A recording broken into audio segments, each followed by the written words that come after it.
Ya, saya nggak setuju dengan penentangan IMF karena ini akan menghambat proses negara kita akan menjadi negara maju. Kita sebagai negara berkembang juga sebenarnya harus mulai mandiri ya. Jadi harus belajar untuk mengolah sumber daya alam sendiri gitu. Cuman yang jadi PR adalah gimana pengawasan sama ketegasan pemerintah. Kalau nggak diawasin kan kita malah rugi sendiri gitu. Seharusnya segala aturan mengenai kebijakan-kebijakan yang ada di Indonesia, dunia tidak berhak untuk mengatur Indonesia. Kita harusnya menentang sih ya, soalnya kita sendiri yang punya bahan baku udah bisa berkuasa untuk bikin produksi sendiri gitu loh. Ya, itu dia tanggapan dari masyarakat. Indonesia ini harus mulai mandiri, tapi masalahnya bagaimana kemudian pengawasannya. Saya langsung ke Pak Mulyanto dari Komisi 7. Bicara tentang hilirisasi tadi ya, bagaimana kemudian hilirisasi ini bisa, tadi dikatakan, bisa dinikmati oleh seluruh masyarakat, dari pengawasan DPR Komisi 7 seperti apa, evaluasinya juga seperti apa? Ya, tadi saya sudah sampaikan ya, idealita hilirisasi, kita semua sepakat ya, hilirisasi adalah hal yang baik. Karena di sana ada nilai tambah, ada multiplier effect. Ya kan? Namun ketika implementasinya, bagaimana hilirisasi ini dijalankan, itu yang perlu selalu kita lihat, kita evaluasi. Contoh yang sekarang misalnya, hilirisasi nikel. Kita selalu bertanya, memang devisa negara melalui ekspor nikel itu meningkat. Tadi angkanya 33 miliar ya. Tapi pertanyaannya, itu kan devisa, bukan penerimaan negara. Berapa sebenarnya penerimaan negara? Itu yang masih tanda tanya. Karena pajak ekspornya nihil. Ya kan? Ada kemudahan tax holiday, PPh badannya direduksi, PPN-nya direduksi, buruhnya dipermudah, termasuk buruh asing. Ya kan? Inputnya itu kan harganya ditetapkan melalui HPM. Ya kan? Harganya jauh berbeda dengan harga internasional. Berarti di saat inputnya sudah insentif, di saat proses ada insentif, pada saat ekspor ada insentif. Ya kan? Untuk industri, smelter. Ya kan? Insentifnya kebanyakan, super duper, ya kan? Lalu seberapa besar penerimaan negaranya? Apalagi di Tenggarai, devisa yang keluar itu diparkir di luar negeri dalam bentuk dolar. Kan itu, BI marah-marah kan? Persoalan ini yang harus kita sempurnakan. Itu satu poin. Yang kedua, nikel sekarang itu sebagian besar itu diekspor dalam bentuk nikel pig iron dan ferronikel. Itu kandungannya 4-10% nikel. Ya, input masuk diolah, kandungan nikelnya 1,8%. Diubah menjadi nikel pig iron, NPI, dan ferronikel paling tinggi 10-14%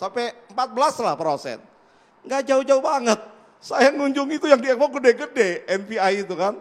Nah kita dorong, ya kan. Belum di dalam NPI itu kan mineral ikutannya kan banyak. Nah kita dorong agar kandungan nikelnya yang lebih tinggi seperti stainless steel ya kan, atau ke arah yang lebih mantap lagi lah, baterai listrik dan sebagainya. Artinya kita nggak cukup berhenti di hilirisasi, tapi harus kita bangun industrialisasi sehingga betul-betul nanti yang kita ekspor barang yang lebih lah ya, berupa barang jadi. Di situ nilai tambahnya semakin tinggi. Selesai itu. Dan sekarang ini kan kadang-kadang ya kasus-kasus sosial dan lingkungan masih muncul, ya kan, di Pulau Obi, di Sulawesi. Ini harus ditekan sedemikian rupa. Oke, itu catatan dari Komisi 7. Mbak, saya luruskan dulu, biar tidak terjadi multi interpretasi. Yang pertama, PPN tidak pernah ada diskon. Harus clear dulu kita. Yang ada itu adalah tax holiday. Oke. Kemudian yang kedua, dari mana dia negara mendapatkan pajak? Kalau perusahaan induknya memang dia mendapat tax holiday, tetapi kontraktornya di bawah, anak perusahaannya di bawah, itu tidak kita memberikan tax holiday. Jadi transaksi antar perusahaan PPN kena. PPh pasal 21 kena. Itu satu. Jadi mohon maaf Bang, ada yang saya harus luruskan. Yang kedua, harga bahan baku. Ini biar clear nih. Orang kan selalu mengatakan, NI 1,8 ekspor $80. HPM kita cuma 48 sampai dengan $50. Contoh, harus diingat bahwa kalau kita ekspor ke luar negeri $80, berapa biaya logistik? per ton. 12 sampai 13 dolar. Berapa pajak ekspor? 15%. Selisihnya tinggal 4-5 dolar. Masa orang dagang nggak boleh dapat untung? Jadi ini biar clear juga nih. Yang ketiga, NPI saya setuju sama abang. Tetapi NPI itu dulu masuk dalam industri pionir. Kenapa? Karena kita belum waktu itu nggak ada yang berani untuk melakukan hilirisasi ini. Makanya dia masuk industri pionir. Sebelum saya jadi menteri. Begitu saya masuk di pemerintah, saya menyetop NPI bukan lagi industri pionir yang diberikan fasilitas. Jadi sekarang nggak ada lagi tax holiday untuk industri NPI. Tujuannya apa? Harus dibangun industrialisasi sampai dengan nilai tambah 7, 8 sampai 9 kali lipat. Dengan kata lain, prosesinya sudah mencapai 80%. Berikut, saya setuju bahwa ekosistem dalam rangka pembangunan hilirisasi ini harus sampai dengan industrialisasi sampai di tingkat barang jadi. Contoh nih, jadi saya sama dengan PKS, jadi program kita ini sebenarnya sudah membawa aspirasi PKS. Sudah gabung ini. Baterai mobil, ya baterai mobil, jadi PKS belum berpikir Pak Jokowi sudah memerintahkan saya untuk melakukan. Saya kasih contoh, pabrik baterai mobil terbesar di dunia itu CATL sama LG. LG itu dari Korea, investasinya 9,8 billion US dollar, 100 triliun lebih. Sekarang bulan Februari tahun 2024 kita sudah mempunyai produksi itu. Pertama di Asia Tenggara. Tujuannya apa? Agar nikel ini jangan setengah jadi langsung dibawa, tapi jadi barang jadi. Dan sekarang lagi masif kita bangun. CATL itu pemain terbesar, salah satu terbesar di dunia. Investasinya berapa? 60 triliun. Bikin di Maluku Utara. Sekarang Volkswagen, BASF, VW dari Eropa. Ford dari Amerika masuk. Ujungnya adalah kalau tidak sampai di baterai sel, mereka minimal sampai di prekursor atau katoda. Itu nilai tambahnya bang sudah mencapai 70%. Nah inilah yang akan dikembangkan oleh negara. Tapi kita ini seperti analogi manusia yang lahir. Ini hilirisasi ini kan ibarat bayi. Jangan tiba-tiba disuruh jadi lari maraton. Oke. Nah jadi saya setuju bahwa kita ada keberlanjutan. Tapi saya juga agak tidak setuju untuk mengatakan bahwa insentif kita kasih ini jor-joran. Enggak. Tahu enggak dalam bernegosiasi investasi dengan negara lain? Itu negara lain kalau kita negosiasi bang, itu negara tetangga kita nanya Indonesia kasih apa? Aturan mereka taruh di bawah meja. Kalau Indonesia kasih 4, gue kasih lu 5 investasi negara gue. Nah makanya harus cara-cara berpikir di luar kelaziman. Tapi yakinlah bahwa pikiran PKS itu sama dengan pemerintah kok. Gimana Pak Mulyanto? Ya ini pinternya pemerintah deh, ngarungin PKS ya. Jadi tetap kami minta ya, Atau PKS data yang lebih aja masuk PKS. objektif ya, yang lebih objektif. Agar terbuka lah pemerintah, hitung-hitungannya.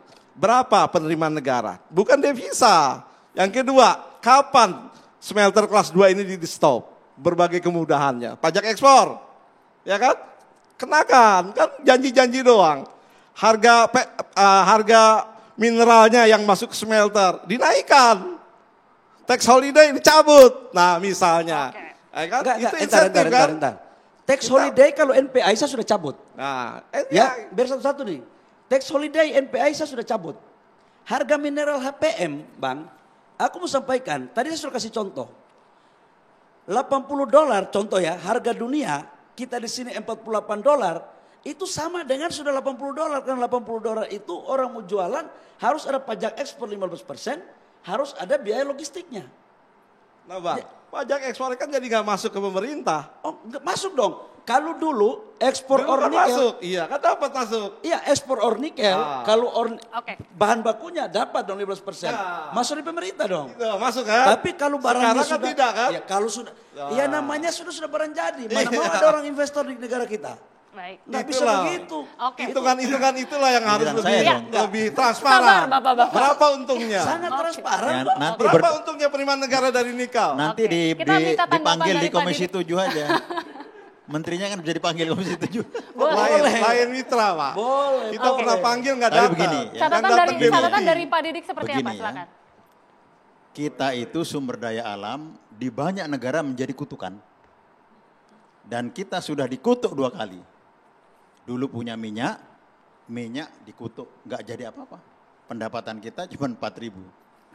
Punya kayu dikutuk nggak jadi apa-apa. Nah, kita berharap nikel ini menjadi fondasi untuk terbang. Contohnya apa? Tahun 50, memang tidak apple to apple ya, tapi ini contoh saja. Finlandia itu pendapatannya 4.000-5.000 dolar. Dia menjadikan kayu aja itu. Kayunya itulah dijadikan satu sumber daya yang luar biasa, dengan teknologi hilirisasi yang banyak, dan harus diperbanyak juga ini kan, hilirisasi seperti kritik PKS. Kemudian masuk ke telekomunikasi, masuk ke kesehatan, masuk macam-macam. Sekarang menjadi negara maju 55.000 dolar per kapita. Itu 10 kali, 11 kali Indonesia. Nah, nikel ini menurut saya ya itu harus ada kelanjutannya. Tapi saran saya bukan dari 3 periode. Tapi dengan undang-undang ya ditransformasi. Kelanjutan periodisasinya atau kelanjutan transformasi ekonominya ini? Ini harus jelas juga. Jadi kan sudah ada undang-undang minerba. Jadi IMF itu selesai udah dengan undang-undang minerba. Jadi nggak boleh menggugat undang-undang kita, ya kita harus dimurnikan. Dan tantangan undang-undang ya. Nah sekarang harus ada, sebenarnya kita punya seperti Pak Habibie punya legasi pesawat terbang, tapi tidak bisa lanjut karena tidak ada grip untuk undang-undang. Sekarang kita bikin undang transformasi resource based industry, sehingga nikel ini menjadi amanah berikutnya untuk presiden melanjutkan, karena ini kan luar biasa. Baru aja ore dan lain-lain yang baru dasar sudah 33 miliar. Ya.